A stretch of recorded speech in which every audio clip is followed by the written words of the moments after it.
අයිබුවන් මම සමිත් පතිරණ බහුජන බලය විදායක සභිකය ලෙස කටයුතු කරන්නේ. අද වෙනකොට ලංකාවේ අපි දැක්ක පහුගිය දින කිහිපයේදීම ලංකාවේ ගොවියා ඉතාම අසරණ භාවයට පත් වෙලා තියෙනවා. විශේෂයෙන්ම අම්පාර පොළොන්නරුව දිස්ත්‍රික්කවල ගොවීන් මහපාරට බැහැලා ආණ්ඩුවට එරෙහිව විරෝධතා පටන් ගන්න තිනවා ඔවුන්ගේ ප්‍රශ්න ගැන කියලා. පළවෙනි කාරණේ තමයි ඔවුන්ගේ වී මිලදී ගැනීමේ ප්‍රශ්නේ. එතකොට ආණ්ඩුව කියනවා මේ කන්නේ ආපහු මේ ගෝයන් කැපෙනකන් වී මිලදී ගන්නේ නැහැ කියලා. හැබැයි ඔවුන්ට අමතක වෙලා තිනවා දිත්ත වෙලාවේ අසරණ භාවයට පත් වෙච්ච ගොවියෝ නැවත වගා කරා ඒ වී ටික තමයි දැන් මේ මිලදී ගන්න කියලා කියන්නේ. හැබැයි ආණ්ඩුවට නොහැකි වෙලා තිනවා මේකට නිසි මිලක් දෙන්න. ආණ්ඩුව සහතික මිලක්වත් උපරිම මිලක්වත් කිසිම මිලක් දාලා නැහැ. ආණ්ඩුව අඩුම තරමේ වී ඇටයක් මිලදී ගන්න නැති ප්‍රතිපත්තියක ඉන්නේ. ඒක ලාල්කාන්ත මහත්තයා දැන් දවස් දෙකකට කලින් ප්‍රකාශ කරා. එතකොට ලාල්කාන්තලගෙන් ජනතාව අහන්නේ මේ 150ටවත් වී ටික මිලදී ගන්න කියලා. මේ වෙලාවේ පොහොර මිල වැඩි වෙලා පොහොර ගන්න විදිහක් නැහැ. පොහොර ආණ්ඩුවෙන් දෙනවා ප්‍රමාණවත් නැහැ. එතකොට බෙහෙත් ටික ගහ ගන්න විදිහක් නැහැ. ඊළඟ කන්නේ තමාරුයි. එතකොට ලාල්කාන්තලට නාමල් කරුණාරත්නලට ගොවියෝ ඇවිල්ලා තමන්ගේ ප්‍රශ්නේ කිව්වහම වේදිකාවේ ඉඳන් පොරටෝක් දෙන එක නෙවෙයි ලාල්කාන්තලගේ යුතුයකම.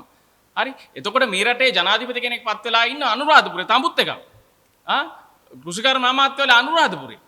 නියෝජ්‍ය අමාත්‍යවල අනුරාධපුරේ. එතකොට වෙළඳ ඇමති අනුරාධපුරේ. මේ ඔක්කොම අනුරාධපුරේ මේ ගොවි බිමකින් එන්නේ. හැබැයි අපි දන්නවා ඒගොල්ලෝගේ ප්‍රතිපත්තිය මේ අපි වවලා අපි කනවා කියන එකක් නෙවෙයි කියලා ලාල්කාන්ත ඇමතිවරයාම විතක ප්‍රකාශ කරා. එතකොට මොකක්ද ඒගොල්ලෝගේ ප්‍රතිපත්තිය? අර ගීතයක් තියෙන්නේ. කන්ට අඳින්ට පිට රටින් එනතුරු මුහුදට දත නියවන්නා කියලා. ඒක තමයි ලාල්කාන්තලගේ ප්‍රතිපත්තිය. ඒගොල්ලෝගේ ප්‍රතිපත්ති ප්‍රකාශය පොහොසත් රටක් ලස්සන ජීවිතයක්. මෙන්න මේ පොතේ ඒගොල්ලෝ දාලා තියෙනවා ඒගොල්ලෝ කෘෂිකර්මයේ නංවන විදිය. මෙන්න මෙහෙම නංවන්නේ. ජාතික ආහාර සුරක්ෂිතතාව. සුරක්ෂිතතාව ගැන මෙහෙම කතා කරනවා. රටේ නිෂ්පාදනය කළ හැකි සියලුම ආහාර දේශීය නිෂ්පාදනය සඳහා රාජ්‍ය අනුග්‍රහය දෙනවා. එහෙම කියන ඇමතිවරයා කියනවා අපි හදලා අපි කනවා කියලා එකක් නැහැ. අපි රටින් තමයි ගේන්නේ කියලා. ඉතින් සාධාරණයි අර ගොවියොන්ට අත් වෙලා තියෙන ඉරණම පිළිබඳව. එතකොට අවම වශයෙන් මාස 3කට ප්‍රමාණවත් අත්‍යවශ්‍ය ආහාර ස්වාරක්ෂක තොග පවත්වා ගන්නවලු. මේ පොතේ කියන්නේ ඒගොල්ලෝ ලියපු. තොග තියනවලු එහෙම තියාගෙන ඉන්නවලු. කොහෙද තියෙන්නේ එහෙම තොග? රටේ පවතින ආහාර තොග පිළිබඳව දත්ත පද්ධතියක් පවත්වාගෙන යනවලු. දත්ත තියෙනව රෙද්ද.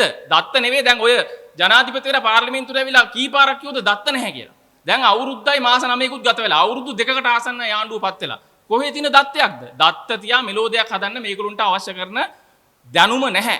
ඒ අවශ්‍ය කරන පරිචය නැහැ. ඉතින් එහෙම මිනිස්සුන්ගෙන් මේ රටේ මේ කෘෂිකර්මය ආරක්ෂා කරයි කියලා අපිට හිතන්න බෑ. දැන් රිලා සංගණනයක් කරා.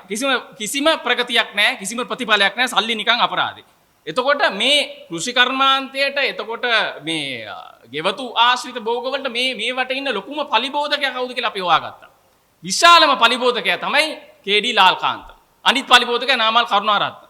එතකොට මේ කෘෂිකර්මයේ බාර දීලා තියෙන්නේ මේ රටේ ඉන්න විශාලම පලිබෝධකයින්ට. ඒගොල්ලන්ට තමයි පලිබෝධනාශක ගහන්න. මේ රටේ කෘෂිකර්මාන්තය ඒ වගේම ගොවියා හාන්සි කරන ප්‍රතිපත්තියක මේ ආණ්ඩුව ක්‍රියාත්මක වෙන්නේ. ඒගොල්ලන්ට ඉන්දියාවෙන් හරි වෙන කොහින් හරි රටකින් හරි මේ හාල් ටික ගෙනල්ලා එතනින් මොකක් හරි ඩීල් එකක් ගහගන්න එක තමයි ඒගොල්ලන්ගේ ප්‍රතිපත්තිය. ගොවියා හාන්සි හැබැයි කේ.ඩී. ලාල්කාන්තලා ගෙවල් ගහලා තට්ටු කරන රම්මි සුරම්මි සුබ වගේ හැමතැනම ගෙවල් හදාගෙන ඒගොල්ලන්ගේ ජීවිතේ සුඛිත මුදිත කරලා තිනවා. මේ ප්‍රතිපත්ති ප්‍රකාශය අනුව ඒගොල්ලෝ පොහොසත් රටක් නෙවෙයි පොහොසත් ගයක් හදාගෙන ලස්සන ජීවිතයක් ගත කරමින් ඉන්නවා කියලා අපිට පේනවා. හරි.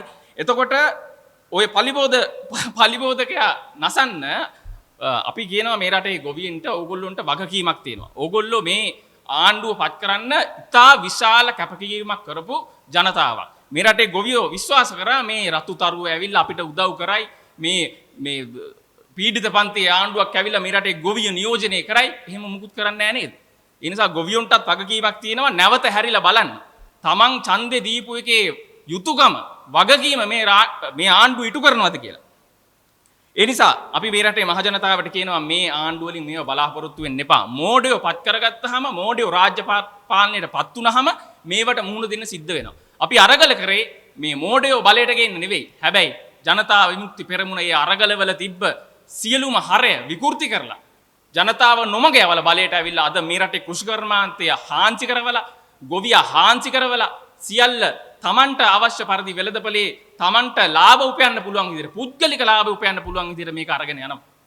ඒ නිසා අපි කියනවා ගොවියට කෙනෙහිලිකම් කරපු කිසිම ආණ්ඩුවක් මහත්තයෝ දීර්ඝ කාලයක් පැවතුනේ නැහැ. ඒ නිසා ඊතානුදුරේ ඔය ගොවියා කැත්ත උදැල්ල දෑකැත්ත ඔක්කොම හරගෙන පාරට බැහැලා ඕගොල්ලෝගේ ගෙවල් වලට එනකොට අර අඩු වෙලා හදපු මරිසි මහල් ඇතුලේ හැංගිලා බේරෙන්න ඕගොල්ලන්ට බෑ.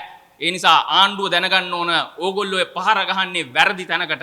මේ රටේ ගොවිය නැත්තම් මේ රටේ මිනිස්සු බඩගින්නේ. ඊළඟට ඉදිරියේදී එන එල්නිනෝ තත්ත්වයකදී නියඟයක් මහා ගම් වතුරක් මොකක් ආවත් ඕගොල්ලෝ ආහාර සුරක්ෂිතතාව වෙනුවෙන් කරපු මගුලක් නැහැ. ඒ නිසා ආහාර සුරක්ෂිතතාවය කරන්න ඒවා කරන්න කටින් නෙවෙයි ක්‍රියාත්මක වෙන්න. මේ රටේ ගොවියෝග හාන්සි කරලා මේ රටේ අස්වනු මිලදී ගන්න නැතුව ඒ මිනිස්සුන්ගේ අනාගතය නැති කරලා ඒ මිනිස්සු සියදිවි නසා ගන්න තත්ත්වයටපත් කරාට පස්සේ කොහේ තියෙන ආහාර සුරක්ෂිතතාවය? ඒ නිසා මේ අපි ආණ්ඩුවට නැවතත් කියනවා කරුණා කරලා ගොවියට මේ කාලකන්ණි වැඩේ කරන්න එපා. ගොවියා වෙනුවෙන් පෙනී ඉන්න අපි විපක්ෂයේ සියලුම පක්ෂ වලට ආරාධනා කරනවා මේ ගොවියා වෙනුවෙන් පාරට බහින්න. ඒ වැඩේ කරන්න. ගොවියව ආරක්ෂා කරගන්න නැත්නම් ඕගොල්ලන්ටත් ඉදිරියේදී ආණ්ඩු කරන්න වෙන්නේ නැහැ. ඔබ ස්තුතියි.